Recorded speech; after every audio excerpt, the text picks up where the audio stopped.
Bonjour à tous et bienvenue pour ce troisième atelier du Festival des entrepreneurs Demain c'est ici. Vous êtes les bienvenus pour ceux qui nous rejoignent maintenant. C'est un événement qui se tient sur 2 jours et pour lesquels vous pouvez assister à la fois en ligne et en présentiel. On est maintenant sur un atelier qui va se consacrer au statut d'auto-entrepreneur. Ma collègue Audrey Thieble-Bautret et de la CCI donc va répondre à vos questions, et surtout vous apporter toutes les réponses concernant ce dispositif. Et elle est accompagnée par Simon Houssin de l'URSSAF, qui lui vous apportera les éléments complémentaires et viendra vous expliquer aussi à quoi servent nos cotisations dans ce cheminement de l'auto-entrepreneuriat. Le statut de la micro-entreprise est à la fois simple, mais il ne faut pas se rater dans ces étapes-là. Donc je vais laisser tout de suite la parole à Audrey et Simon pour nous en dire un petit peu plus. Et n'hésitez pas, si vous avez des questions, à utiliser le chat en ligne pour pouvoir qu'on puisse y répondre dans le cours de cet événement. Merci à tous et à tout à l'heure. Bonjour à tous, merci Mathias. Donc je me représente effectivement Simon Houssin, je travaille à l'URSSAF Basse-Normandie sur le site de Caen. Je suis chargé des relations partenaires et puis également responsable de l'accueil physique et téléphonique sur le site de Caen. Donc là je vais vous présenter en fait le statut auto-entrepreneur. On va balayer différents points. Donc d'abord les conditions et les principes pour être auto-entrepreneur. On va faire un point également sur les cotisations sociales. Les déclarations et les paiements, comment les faire, par quel biais.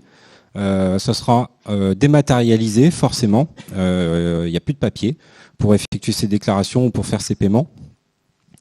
Je vais vous présenter l'accompagnement aussi, on fait un accompagnement en URSSAF pour les créateurs d'entreprises. On fera un point sur le risque de requalification en salariat, là c'est plus une sensibilisation en fait. Et puis un point sur la notion d'entraide familiale parce qu'on a beaucoup de questions là-dessus. L'embauche, sachez que en tant qu'auto-entrepreneur, vous pouvez embaucher un salarié, c'est possible.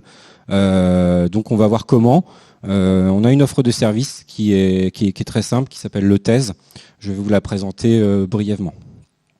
Votre protection sociale, puisque si vous êtes auto-entrepreneur, vous cotisez à l'URSSAF, ce sont les cotisations sociales. À quoi ça sert de cotiser à l'URSSAF ? Eh bien, ça sert en fait à avoir une protection sociale, à avoir une couverture sociale pour bénéficier d'indemnités journalières maladie, par exemple, d'une retraite, et puis d'allocations familiales si vous avez des enfants. La sortie du dispositif qui sera volontaire ou d'office, on va voir pourquoi et comment. Et voilà, et après je passerai la parole à Audrey. Alors les conditions pour être auto-entrepreneur, ce sont les seuils, les fameux seuils à ne pas dépasser. Ce sont des seuils de chiffre d'affaires annuel à ne pas dépasser. Donc si vous faites une activité de vente, le seuil à ne pas dépasser à l'année en chiffre d'affaires, ça sera 176 200 €. Et puis si vous faites une activité de prestation de service, le seuil à ne pas dépasser sera de 72 600 €. Une remarque sur ce seuil de chiffre d'affaires à ne pas dépasser. La première année, ce chiffre d'affaires est proratisé. Donc vous avez un exemple ici à l'écran. On prend l'exemple de quelqu'un qui a commencé son activité au 1er février 2021. Le montant maximum du chiffre d'affaires à ne pas dépasser, donc on imagine, excusez-moi, qui fait de la prestation de service, le montant maximum du chiffre d'affaires à ne pas dépasser, c'est 72 600 € de chiffre d'affaires à l'année. On va le multiplier par 333 jours. 333 jours, c'est quoi? C'est le nombre de jours entre le 1er février 2021 et le 31 décembre 2021. Et voilà, et on va diviser le tout par 365 jours. Donc cette personne qui a commencé le 1er février 2021 en prestation de service aura un seuil de 66 235 € à ne pas dépasser pour la première année.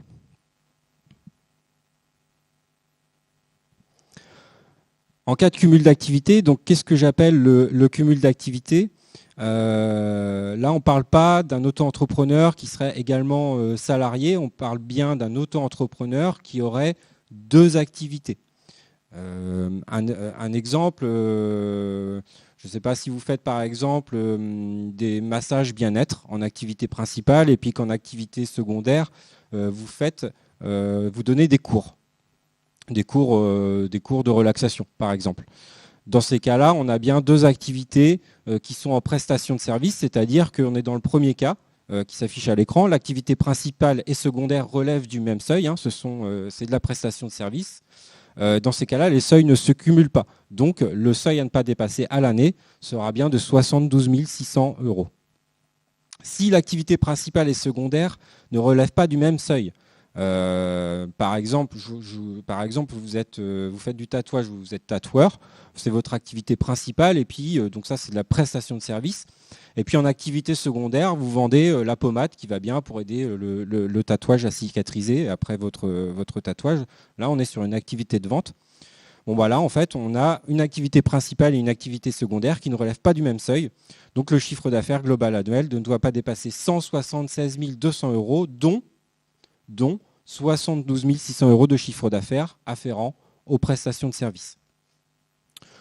Le troisième cas, c'est un cas très particulier. Si vous avez une activité principale en profession libérale réglementée, j'insiste bien sur réglementée, donc c'est assez rare en auto-entrepreneur qu'on ait une activité principale avec profession libérale réglementée, mais ça peut arriver. Et si votre activité, dans ce cas-là, secondaire est la vente de marchandises, le chiffre d'affaires global annuel ne doit pas dépasser 72 600 €. Voilà, donc vous voyez qu'on ne prend pas en compte en fait, le chiffre d'affaires qu'on applique normalement pour la vente.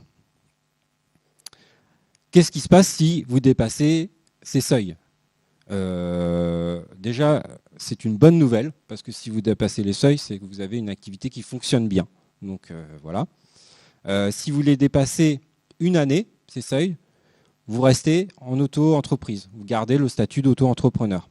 Par contre, si vous les dépassez pendant 2 années consécutives, là, vous sortirez du statut auto-entrepreneur. Donc, il faudra trouver un autre statut juridique. Et on reverra ça tout à l'heure sur la sortie du dispositif, comment ça se passe dans ces cas-là.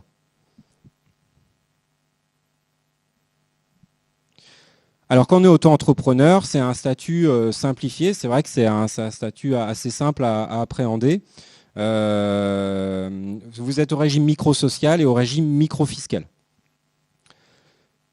Micro-social, parce que vous cotisez à l'URSSAF, micro-fiscal, puisque vous allez être imposé sur votre revenu professionnel. Donc, comment ça marche quand on est auto-entrepreneur ? Tout simplement, on fait un chiffre d'affaires sur un mois, et puis le mois suivant, on va payer un pourcentage sur ce chiffre d'affaires. Ça sera vos cotisations sociales. Aucune déduction de charge du chiffre d'affaires, donc effectivement, c'est spécifique au statut auto-entrepreneur. Vous ne pouvez pas déduire de dépenses professionnelles, que ce soit un emprunt, des achats de matières premières, un loyer, des assurances, un forfait de téléphone, des frais de véhicule, de l'achat de matériel, tout ça, ça va rester à votre charge. Le chiffre d'affaires, en fait, ce sont vraiment les montants encaissés. Donc, voilà, vous allez émettre des factures à vos clients, vous allez encaisser le montant de ces factures. C'est ce chiffre que vous aurez à déclarer à l'URSSAF, vous ne pourrez rien déduire. Ça, c'est vraiment très important, c'est spécifique au statut auto-entrepreneur. Compte bancaire dédié, l'ouverture d'un compte bancaire dédié à votre activité professionnelle, alors elle est obligatoire seulement si pendant 2 années civiles consécutives, votre chiffre d'affaires dépasse 10 000 €. Sinon, c'est optionnel. Mais on vous conseille vivement d'ouvrir quand même un compte bancaire dédié à votre activité professionnelle. Pourquoi ? Tout simplement pour bien séparer vos comptes perso de vos comptes pro, pour vous permettre de vous y retrouver plus facilement. Et puis alors, le dispositif de médiation, si vous êtes auto-entrepreneur, vous devez adhérer à un dispositif de médiation. C'est quelque chose qui n'est pas forcément très connu, mais il faut le savoir. À quoi ça sert un dispositif de médiation ? Tout simplement, si vous avez un litige avec un de vos clients, ce client peut demander à saisir votre service de médiation que vous devez avoir mis en place. Alors forcément, le meilleur service de médiation, je dirais, dans un premier temps, c'est vous. Si vous avez un litige avec votre client, voilà, vous allez essayer de faire en sorte de régler ce litige à l'amiable. Mais voilà, sachez que ce client peut réclamer de saisir le dispositif de médiation. Donc on vous a mis un lien Un lien normalement qui vous est également transmis via le chat en ce moment. Vous avez des dispositifs de médiation qui existent, des organismes desquels vous pouvez vous rapprocher. L'assurance de responsabilité civile professionnelle. Certaines activités imposent d'être couvertes par un contrat d'assurance professionnelle. C'est le cas, par exemple, pour les métiers du bâtiment, la garantie décennale que tout le monde connaît. Dans ces cas-là, si vous êtes auto-entrepreneur, que vous faites un métier du bâtiment, vous devez être couvert par un contrat d'assurance professionnelle. Si vous ne savez pas aujourd'hui si votre activité doit être couverte par une assurance professionnelle, on vous indique un lien ici sur bpifrance-création.fr qui liste toutes les activités réglementées et qui vous, selon votre activité, vous saurez si vous devez être couvert ou pas par un contrat d'assurance professionnelle. Là, encore une fois, c'est comme pour le compte bancaire. Même si c'est optionnel, on vous conseille fortement de souscrire à une assurance de responsabilité civile professionnelle. Si vous cassez quelque chose chez un client, par exemple, ça vous permettra peut-être d'être pris en charge. Le dégât pourra peut-être être pris en charge par l'assurance. Alors attention, ne souscrivez pas non plus à une assurance de responsabilité civile professionnelle à n'importe quel prix, je dirais. Lisez bien le contrat. Il faut bien que ça soit en adéquation avec votre activité. Il faut que cette assurance elle vous serve à quelque chose. Dans le cadre de votre activité, il faut que ça soit adapté. Si vous avez une assurance professionnelle, vous mentionnez la référence de l'assurance sur vos devis et sur vos factures. C'est obligatoire.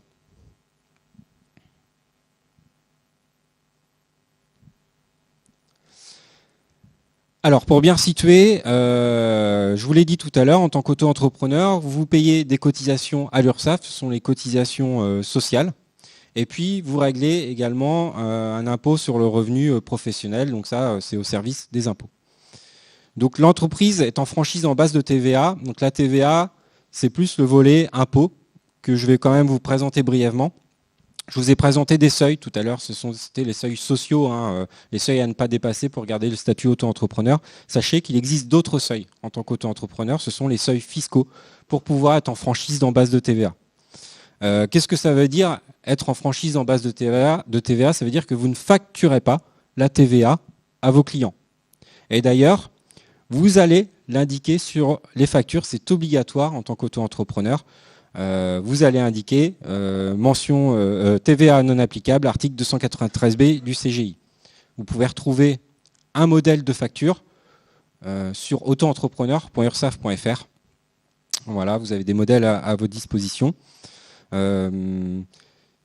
Si vous avez une activité de vente et que votre chiffre d'affaires annuel ne dépasse pas 85 800 €, vous êtes en franchise en base de TVA, vous ne facturez pas la TVA à vos clients.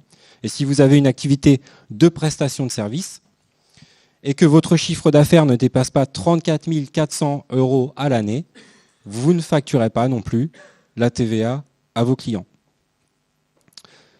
Ce seuil que je vous donne par rapport aux seuils sociaux que je vous ai communiqué tout à l'heure au tout début de la présentation, ces seuils ne sont pas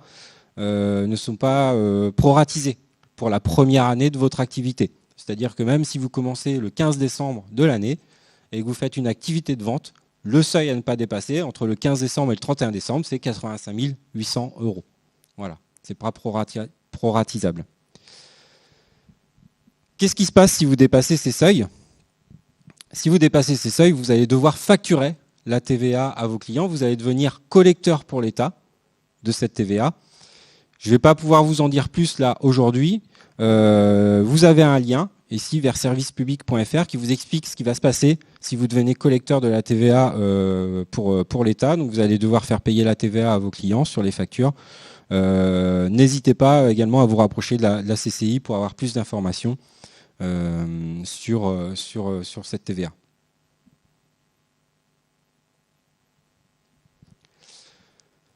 Alors, un principe, est-ce que vous êtes obligé ou pas, en tant qu'auto-entrepreneur, d'émettre une facture à vos clients? Eh bien, ça dépend. Déjà, que vous fassiez une activité de vente ou que vous fassiez une activité de prestation de service, si votre client vous le demande, vous êtes dans l'obligation d'émettre une facture. Alors si vous faites de la vente à distance, vous devez également, quel que soit le montant, émettre une facture pour vos clients. Et puis également, si vous faites des livraisons intracommunautaires exonérées de TVA, donc là c'est un peu plus spécifique, vous devez dans ces cas-là émettre une facture. En général, quand vous faites de la vente, vous remettez un ticket de caisse à l'acheteur. Et puis alors pour la prestation de service, on l'a déjà dit, hein, si votre client vous le demande, vous émettez la facture. Si le prix de votre prestation est supérieur à 25 €, facture. Et puis pour certains travaux immobiliers également, ce sera obligatoire. Là encore une fois, on vous indique un lien qui va apparaître dans le chat sur bpifrance-création.fr qui vous en dira un petit peu plus sur cette obligation d'émettre une facture ou pas. Donc les cotisations sociales, avant d'aborder les taux, je voulais évoquer avec vous l'ACRE. L'ACRE qui est une exonération, l'aide à la création ou la reprise d'une entreprise. L'ACRE, en fait, ça va vous permettre de bénéficier d'un taux d'exonération de 50%. Donc en fait, vous allez régler seulement la moitié des cotisations dues à l'URSSAF pendant 9 à 12 mois. C'est à peu près une année. Bien sûr, c'est sur votre première année d'activité, hein, c'est à compter du début de votre activité. Alors pour pouvoir bénéficier de l'ACRE, pour pouvoir bénéficier de cette exonération, il va falloir répondre à au moins un critère d'éligibilité. Donc ce critère d'éligibilité, la liste des critères d'éligibilité, vous allez retrouver en suivant le lien qui s'affiche à l'écran sur le seul portail officiel auto-entrepreneur.ursaf.fr. C'est également par le biais de ce lien que vous allez pouvoir demander l'ACRE. Ça se fait de manière dématérialisée. Vous allez pouvoir demander l'ACRE à l'URSSAF. Alors les critères d'éligibilité, je vous dis, vous pouvez les retrouver ici. Je vais vous en citer quelques-uns. Vous allez pouvoir bénéficier de l'ACRE si vous êtes demandeur d'emploi indemnisé, par exemple. Également, si vous avez entre 18 et 25 ans, vous allez pouvoir bénéficier de l'ACRE. Si vous avez un conjoint au RSA ou si vous avez un handicap reconnu, ça fait partie des critères d'éligibilité, vous allez pouvoir bénéficier de l'ACRE. Je vous invite vraiment à suivre ce lien, à consulter la liste des critères. Si vous répondez à au moins un critère, vous pourrez profiter de cette exonération. Quand est-ce qu'on fait la demande d'exonération? Donc en général, on la fait au moment de l'immatriculation, au moment de la création de l'auto-entreprise. Voilà. Dans ces cas-là, et puis vous avez quand même 45 jours après la date de création de votre entreprise pour faire votre demande d'exonération. Donc si vous ne saviez pas que ça existait et que ça fait moins de 45 jours que vous avez créé votre auto-entreprise, je vous conseille d'aller consulter si vous pouvez en bénéficier. Une autre condition, vous ne devez pas avoir bénéficié de l'ACRE depuis 3 ans. Donc si vous avez déjà eu une activité professionnelle en tant que travailleur indépendant, hein, que ce soit travailleur indépendant de droit commun ou en tant qu'auto-entrepreneur, il doit y avoir une période de carence de 3 ans pour pouvoir bénéficier de l'ACRE à la création de votre entreprise. Voilà pour l'ACRE. Alors, je vais me répéter encore à nouveau, hein, mais c'est important aussi de bien comprendre quand vous êtes auto-entrepreneur ce que vous avez à régler. Parce que à la création de l'entreprise, vous recevez beaucoup de papiers et faut savoir qu'il y a des arnaques. Voilà, vous allez recevoir des choses à régler. Donc moi, je vous rappelle bien là ce que vous avez réglé en tant qu'auto-entrepreneur.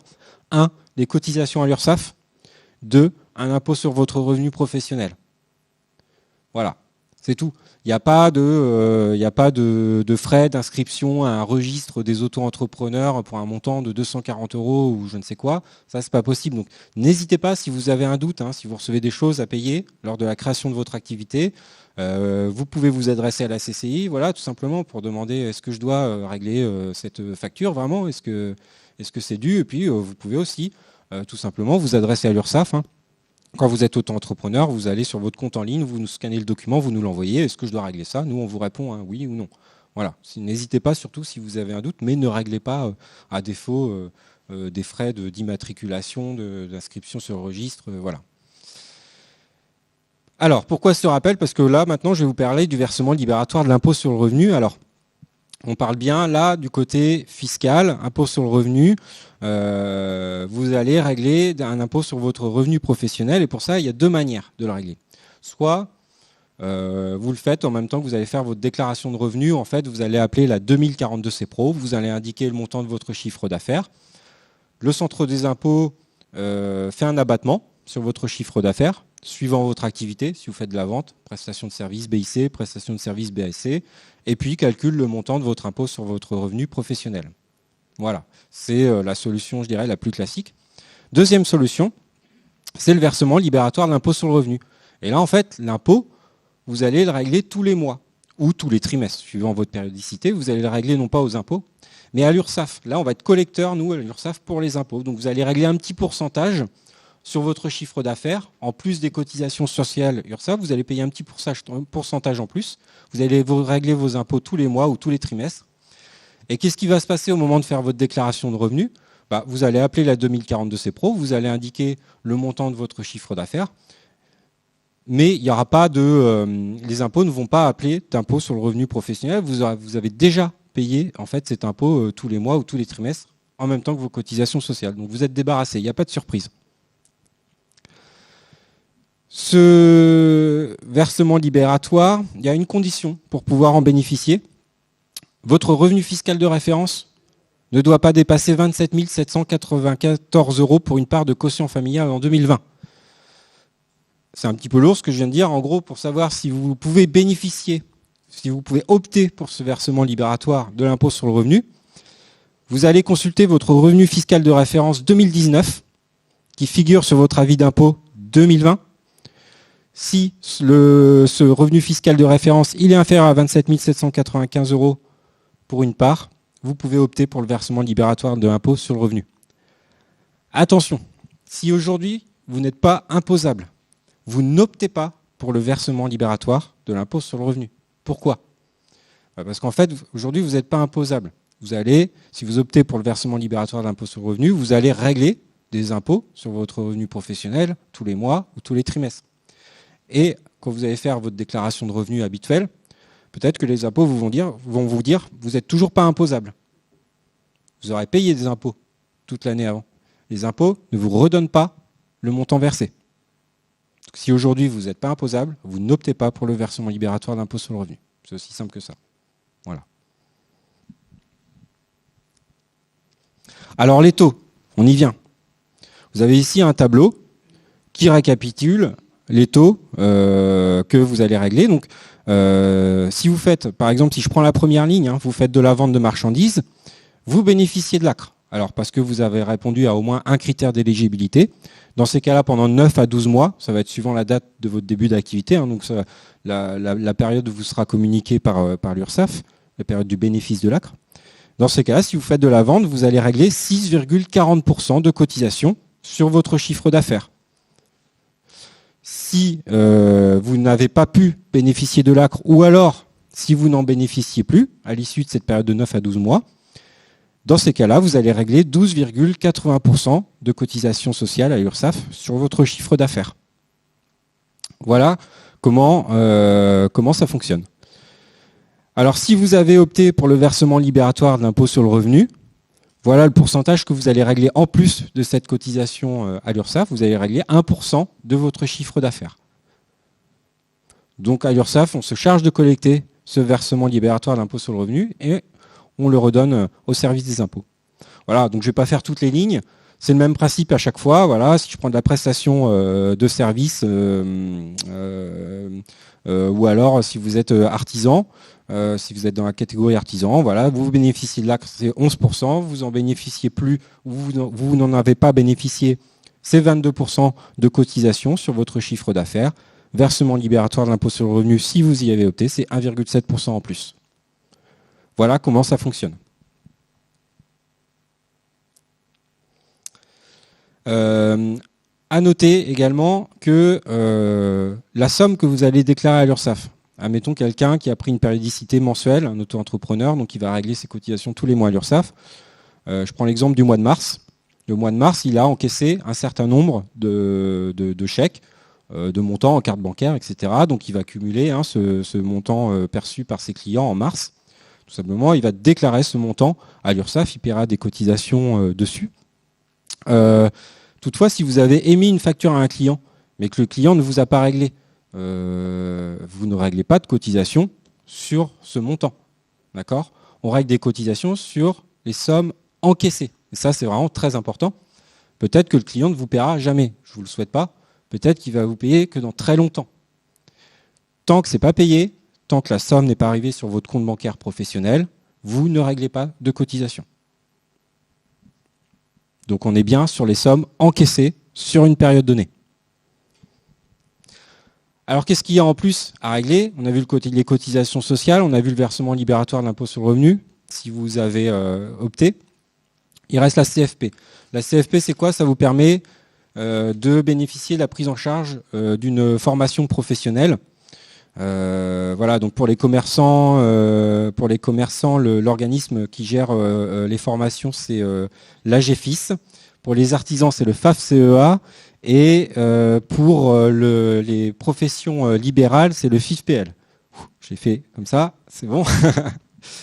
Donc cette contribution à la formation professionnelle, elle est obligatoire. Vous devez la régler, c'est un petit pourcentage sur votre chiffre d'affaires. Hein.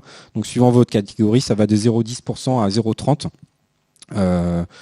Sachez que voilà, à partir du moment où vous réglez cette cotisation qui est obligatoire, vous pouvez bénéficier de la prise en charge partielle ou complète d'une formation. Ça dépend du coût de la formation, bien sûr.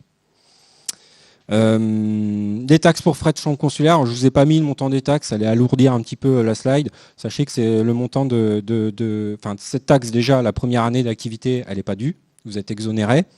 Et en plus, cette taxe, après, par la suite, elle va s'ajouter au moment où vous allez payer vos cotisations à l'URSSAF. Elle est inférieure à 0,5%. Voilà. Donc, elle est vraiment très faible. Ça sera quasiment transparent sur vos cotisations sociales. C'est pour le fonctionnement des chambres de commerce et d'industrie, ou des chambres des métiers. Et puis, une dernière chose encore à régler, ce sera la CFE, la cotisation foncière des entreprises. Donc ça, c'est pas l'URSSAF qui recouvre, c'est le service des impôts. Service des impôts, je vous rappelle, collecte donc vos revenus, l'impôt sur votre revenu professionnel et la cotisation foncière des entreprises. La première année, vous êtes exonéré. D'accord ? Si vous avez un montant de chiffre d'affaires à l'année inférieur à 5 000 €, vous êtes exonéré. À combien s'élève le montant de vos CFE? Ça dépend. Là, il va falloir contacter soit le centre des impôts, le service professionnel, soit votre mairie. Vous pouvez vous rapprocher de votre mairie. Pourquoi je dis votre mairie, la mairie de votre commune? Parce que souvent, je dis bien, je ne généralise pas, mais souvent, en tant qu'auto-entrepreneur, on déclare son activité professionnelle en indiquant l'adresse de son domicile personnel. Donc en fait, le montant de la CFE, il y a un montant forfaitaire suivant votre chiffre d'affaires ou un montant qui sera calculé en fonction de votre chiffre d'affaires. Voilà, donc vous contactez votre mairie, la mairie de votre commune, et elle doit être capable de vous donner au moins le montant forfaitaire de la CFE. CFE qui sera exonérée la première année, je le rappelle. Les déclarations et les paiements, alors comment ça se passe? Déjà, si vous faites un chiffre d'affaires à zéro, si vous êtes auto-entrepreneur, un chiffre d'affaires à zéro, vous ne réglez pas de cotisation. Mais vous devez quand même le dire à l'URSSAF, vous devez dire à l'URSSAF, voilà, tous les mois ou tous les trimestres, mon chiffre d'affaires est de temps. S'il est à zéro, vous devez nous dire mon chiffre d'affaires est nul. Si vous ne le faites pas, il peut y avoir des pénalités d'appliquer. Alors, à l'URSSAF, on n'est pas là pour appliquer systématiquement les pénalités, vraiment. Si ça arrive, si un jour vous oubliez de faire votre déclaration, voilà, s'il en manque une, ça peut arriver, vous nous le dites, vous la faites. Vous nous faites une demande de remise des pénalités, on le fait. Hein. Alors, on ne va pas vous faire payer 52 € parce que vous avez oublié de faire votre déclaration, ça peut arriver. Alors, comment on fait pour déclarer et pour payer en ligne? Eh bien, deux solutions. Soit vous téléchargez l'application auto-entrepreneur URSSAF, disponible à la fois sur Google Play et sur l'App Store. C'est adapté. Ça marche bien, ça marche plutôt bien. Ça vous permet de déclarer votre chiffre d'affaires voilà, de manière très rapide. Ou vous allez sur le portail auto-entrepreneur.ursaf.fr. Qui, je le rappelle, l'auto-entrepreneur.ursaf.fr, c'est le seul portail officiel dédié aux auto-entrepreneurs. Alors nous, à l'URSSAF, on propose un accompagnement. On vient de l'ouvrir là, avant c'était que pour les travailleurs indépendants de droit commun, on vient de l'ouvrir aux auto-entrepreneurs. Sachez que si vous voulez qu'on vous accompagne pendant un an, si vous avez besoin d'informations sur le statut auto-entrepreneur, que vous avez besoin d'être accompagné pour faire vos déclarations, on peut le faire pendant un an. Voilà, vous allez avoir un suivi personnalisé. Nous, à l'URSSAF, tous les trimestres, on fait une webconférence dédiée aux auto-entrepreneurs qui viennent de s'immatriculer. Normalement, voilà, si vous venez d'être immatriculé à l'URSSAF, vous recevez un petit courrier, on vous invite. Des accueils communs et puis également un accompagnement pour les entreprises en difficulté, c'est ce qu'on appelle l'action sociale. Je ne vais pas m'étaler plus sur le sujet aujourd'hui, mais sachez que ça existe. Vous pouvez avoir, vous pouvez être victime d'une intempérie, d'une catastrophe naturelle, d'une maladie. Tout simplement, vous n'arrivez plus à régler vos cotisations. On va pouvoir vous aider. Vous allez faire appel à l'action sociale. Ou alors, si vous êtes victime d'un virus, d'une pandémie mondiale aussi. Ça a bien marché. Rapidement, parce que je crois qu'on approche de l'heure fatidique, mais ce n'est pas de ma faute, on a eu un problème technique. Le risque de requalification de la prestation en salariat, c'est plus une sensibilisation sur le statut d'auto-entrepreneur. Le statut AE, c'est un statut qui est juridiquement encadré. Il peut y avoir des contrôles qui interviennent dans les entreprises dans lesquelles vous intervenez en tant qu'auto-entrepreneur. Quand vous êtes auto-entrepreneur, vous n'êtes pas salarié d'une entreprise. Vous avez ici un petit tableau qui vous présente la différence entre le salariat et l'auto-entrepreneur. Quand je suis salarié, j'ai un contrat de travail. Quand je suis auto-entrepreneur, c'est un contrat de mission ou un contrat d'entreprise.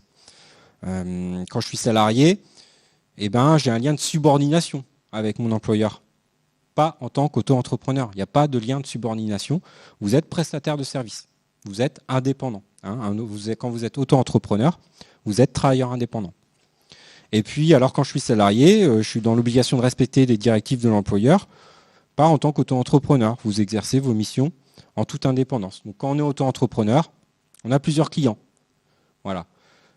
Pour schématiser, quand on est auto-entrepreneur, on ne revient pas à travailler dans l'entreprise dans laquelle on travaillait en tant que salarié un mois avant, par exemple. C'est des cas qu'on voit.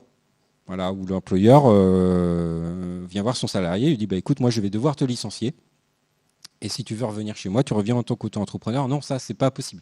Légalement, c'est pas possible. Alors faites bien attention à ça. En tant qu'auto-entrepreneur, vous êtes indépendant, vous n'êtes pas salarié d'une entreprise. La notion d'entraide familiale, alors, je suis désolé, je passe un petit peu rapidement. On va essayer de respecter le timing. La notion d'entraide familiale, je tiens à l'aborder parce qu'on a souvent des questions là-dessus. Est-ce que je peux venir faire travailler mon fils avec moi cet été? Ça va l'occuper. Non. Alors l'entraide familiale, c'est une notion qui est vraiment très, très, très encadrée. Sachant qu'il n'y a pas de notion légale, ça n'existe pas dans la loi. L'entraide familiale, c'est vraiment une tolérance qu'on peut appliquer en URSSAF selon des critères bien spécifiques. Donc l'entraide familiale, déjà, ça va être nécessairement exercé de manière occasionnelle et spontanée, en dehors de toute rémunération, de tout lien de subordination. Il peut y avoir une tolérance pour le conjoint, les ascendants et descendants. C'est tout. Les amis, les cousins, c'est pas possible, ça ne peut pas être une entraide familiale. Leur présence doit être exceptionnelle et non prévisible. Ça veut dire quoi, exceptionnel? Ça veut dire que si vous savez que vous recevez une livraison la semaine prochaine, vous ne pouvez pas faire appel à l'entraide familiale puisque c'était prévisible. Vous savez que la livraison va intervenir. Par contre, si le livreur, au dernier moment, vous dit je devais passer demain, en fait, j'arrive tout de suite dans 10 minutes, et là, effectivement, vous pourriez avoir besoin d'un coup de main pour décharger le camion. Vous pouvez faire appel éventuellement à l'entraide familiale. De la même manière, si vous avez rendez-vous chez un spécialiste, c'est prévisible, le rendez-vous il est pris à l'avance, plusieurs semaines à l'avance. Donc là, vous ne pouvez pas faire appel à l'entraide familiale, vous ne pouvez pas demander à votre conjoint de vous remplacer pendant cette période où vous allez être absent. Par contre, si vous cassez la jambe, effectivement, ce n'est pas prévisible. Donc là, c'est un cas d'urgence, c'est exceptionnel. Vous pouvez effectivement faire appel à l'entraide familiale. Et puis enfin, la présence de la personne qui va vous aider doit être non indispensable à la bonne marche de l'entreprise. Ça veut dire que quand vous créez une auto-entreprise, l'entreprise doit être viable. Si vous ne pouvez pas faire fonctionner votre entreprise tout seul, vous devez embaucher, mais vous ne pouvez pas compter sur votre famille pour faire tourner votre entreprise. Voilà. Justement, l'embauche d'un salarié, vous pouvez embaucher si vous avez besoin. Alors attention, embauche d'un salarié, c'est possible en tant qu'auto-entrepreneur. Toutefois, on l'a vu tout à l'heure, vous ne pourrez rien déduire de votre chiffre d'affaires. Que ce soit le montant du salarié, le salaire du salarié, que ce soit le matériel que vous allez lui acheter, vous ne pourrez rien déduire.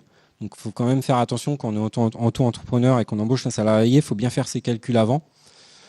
C'est possible, vous pourriez avoir besoin de quelqu'un de 2 heures dans le mois. Dans ces cas-là, on le déclare, il n'y a pas de problème. 4 heures dans le mois, je ne sais pas. De toute manière, vous pouvez le déclarer, vous passez par le TES. Le TES, c'est une offre de service gratuite des URSSAF. Alors, toutes nos offres de services sont gratuites à l'URSSAF, il n'y a que les cotisations qui ne le sont pas. Sinon, tout ce qu'on propose, c'est gratuit. En gros, ça sert à quoi le TES? On vous fait, pour parler vulgairement, on vous fait toute la paperasse. C'est-à-dire que vous allez sur le tes.ursaf.fr, vous vous inscrivez gratuitement. Et puis vous nous dites, moi, j'embauche ce mois-ci telle personne pendant 2 heures. Et à tel montant horaire, montant qui doit être au moins le SMIC. On se charge du reste. C'est-à-dire qu'on va lui faire son bulletin de salaire. Vous n'aurez plus qu'à lui remettre avec son salaire. On va vous calculer vos cotisations. On le fait pour vous. On vous prélève le montant des cotisations. Voilà, on vous fait tous les papiers et c'est entièrement gratuit. Donc ça peut être très pratique, surtout pour des contrats courts, pour une aide ponctuelle. Donc vous êtes auto-entrepreneur, là on l'a vu, hein, les conditions, les principes, les cotisations que vous allez régler. Et les cotisations que vous réglez, ça vous sert à quoi? Ça vous sert à avoir une protection sociale, puisque je vous rappelle, l'URSSAF nous recouvre des cotisations pour le compte de la sécurité sociale. L'URSSAF est un organisme de sécurité sociale, au même titre que la CEPAM pour la santé, au même titre que la CARSAT pour les retraites, et au même titre que la CAF pour les allocations familiales. Voilà. Donc ils ont une meilleure réputation que nous, parce qu'ils ont des prestataires, ils donnent de l'argent, mais forcément, il faut bien un organisme qui recouvre les cotisations pour faire fonctionner la sécurité sociale, c'est l'URSSAF. Donc pour la santé, quand vous êtes auto-entrepreneur, vous dépendez de la CEPAM. Pour la retraite, vous dépendez de la CARSAT, et pour la famille, si vous avez des enfants, vous pourrez bénéficier d'allocations CAF. Je laisse de côté les professions libérales réglementées. On est dans un cas, vraiment, en tant qu'auto-entrepreneur, dans un cas beaucoup plus rare. Voilà. Un dernier point sur la retraite, et après je vais pouvoir passer la parole à Audrey. Quand vous êtes auto-entrepreneur, il va falloir réaliser un certain montant de chiffre d'affaires pour cumuler, pour valider votre trimestre de retraite. Donc ici, vous avez un tableau. Alors, on n'a pas encore les chiffres pour 2021, donc là, ce sont les derniers chiffres qu'on a. Je vous les présente à titre indicatif, ça ne va pas beaucoup varier dès qu'ils seront connus. Voilà, si vous faites de la prestation de service, par exemple, pour pouvoir valider un trimestre de retraite, il va falloir réaliser un chiffre d'affaires annuel de 2 412 €. Voilà. Si vous faites un chiffre d'affaires supérieur ou égal à 12 030 €, vous faites de la prestation de service, vous allez valider vos 4 trimestres de retraite. Si vous êtes salarié et auto-entrepreneur, en tant que salarié, vous validez des trimestres de retraite. Donc si vous êtes salarié à temps plein et que vous avez une activité d'auto-entrepreneur, je dirais de toute façon en tant qu'auto-entrepreneur, quel que soit le montant du chiffre d'affaires que vous allez réaliser, de toute façon vous validez vos 4 trimestres en tant que salarié. Par contre, ce qui peut être intéressant, c'est que si vous êtes salarié à temps partiel, vous ne validez pas vos 4 trimestres à l'année. Sachez que si vous avez une activité d'auto-entrepreneur à côté, que vous réalisez un certain chiffre d'affaires, vous allez pouvoir compléter. Voilà, compléter et valider éventuellement vos 4 trimestres à l'année grâce à vos 2 activités. Je l'avais oublié, celle-là, Audrey, je suis désolé. La sortie du dispositif, voilà, vous pouvez sortir du dispositif. Vous allez sur auto-entrepreneur.ursaf.fr, voilà, vous nous signaliez que vous cessez votre activité et si vous dépassez les seuils également, si vous dépassez les seuils qu'on a vus au tout début, les seuils sociaux, vous passerez travailleur indépendant classique. Voilà, vous serez notifié par l'URSSAF. Les contacts, 36 98 pour appeler l'URSSAF pour vos cotisations, 39 60 pour la retraite et 36 46 pour la CEPAM. Et puis vous avez également ici une adresse mail, assistance.normandie@ursaf.fr si vous avez un problème technique sur le portail auto-entrepreneur.ursaf.fr ou sur l'application mobile. Merci Simon. Donc, je vais me présenter rapidement. Donc, Audrey Thièble-Vautré, je suis conseillère à la création reprise à la CCI Caen Normandie. Moi, je vais vous présenter les services de votre CCI par rapport à ce statut de la micro-entreprise, puisque ça reste un statut juridique. Vous rentrez dans un process de création d'entreprise. Ça veut dire quoi? Ça veut dire que ça nécessite une analyse du marché et une analyse financière. Pour ceux qui étaient là tout à l'heure, Elodie vous a présenté un dispositif d'accompagnement qui s'appelle Ici Jonte ma boîte. Vous pouvez très bien intégrer ce dispositif Ici Jonte ma boîte pour créer votre entreprise et pourquoi pas prendre le statut de la micro-entreprise. Donc, nous, on a une formation qui s'appelle 7 heures chrono pour créer ma micro. Donc, Elodie vous l'a présenté tout à l'heure. C'est tous les mois en fin de mois. Elle se divise principalement en 2 parties. C'est que le matin, nous, on va répéter ce que Simon vous a présenté aujourd'hui. On va faire pas mal de théories. Et l'après-midi, on va vous mettre en situation. C'est-à-dire qu'on va vous permettre d'élaborer votre étude de marché et de mettre en place votre prévisionnel financier. Il faut que vous puissiez avoir une vision de votre entreprise à 3-5 ans. N'oubliez pas, Simon tout à l'heure vous a parlé notamment franchise de TVA, les seuils de chiffre d'affaires à ne pas dépasser, etc. Il faut que vous puissiez avoir une vision à 3-5 ans de votre entreprise pour pouvoir anticiper. Et donc, notre mission, elle se pose là, sur cette formation. D'accord ? Donc, on aborde la forme juridique, le régime fiscal et social, les aides, la démarche commerciale, le plan de financement prévisionnel, la gestion administrative. Donc ça dure une journée, de 9h à 17h en fin de mois.